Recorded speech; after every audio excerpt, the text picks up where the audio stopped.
Habari za wakati wa mtazamaji, mimi ni Benjamin Misanga na huu ni mwendelezo wa matangazo yetu.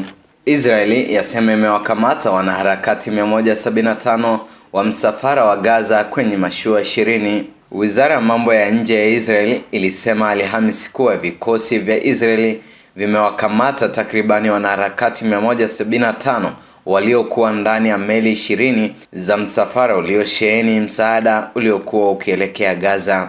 Takribani wanaharakati 175 kutoka zaidi ya mashua 20 sasa wanaelekea Israeli kwa amani, wizara hiyo ilisema katika taarifa, ikijumuisha video ya wanaharakati hao wakiwa ndani ya meli ya jeshi la majini la Israeli.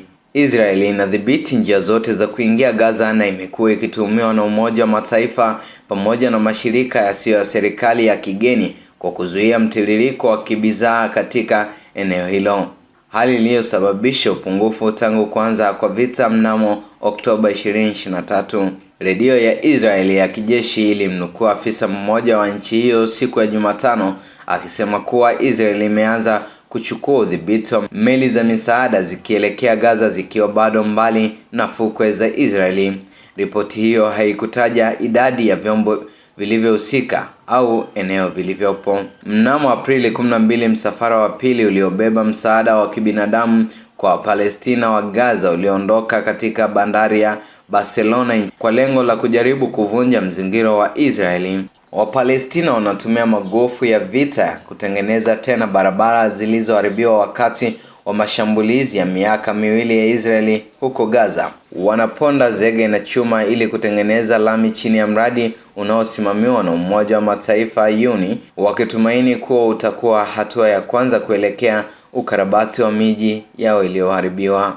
Mradi huo unaendeshwa na shirika la Umoja wa Mataifa maendeleo, unakuja huku maendeleo ya mpango na Rais wa Marekani Donald Trump kuhusu Gaza yalikwama. Mpango huo ulikusudia kujenga juu ya makubaliano ya kusitisha mapigano ya Oktoba kati ya Israeli na Hamasi kwa kuongeza misaada na kujenga upya eneo hilo kuanzia mwanzo. Alessandro Mraki, mkuu wa ofisi ya UNDP, alisema eneo hilo linakabiliwa na moja ya changamoto kubwa zaidi za kusafisha magofu baada ya vita katika kumbukumbu za hivi karibuni, kukiwa na takribani tani milioni 61 za magofu.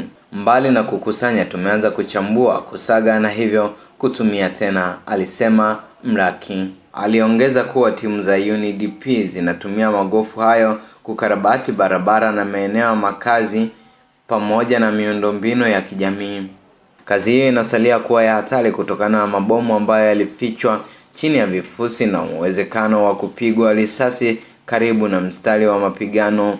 UNDP inasema uondoaji wa magofu Gaza unaweza kuchukua miaka 7 kukamilika, ikizingatiwa kuwepo kwa mashine nzito za mafuta ya kutosha ambayo kwa kawaida ni adimu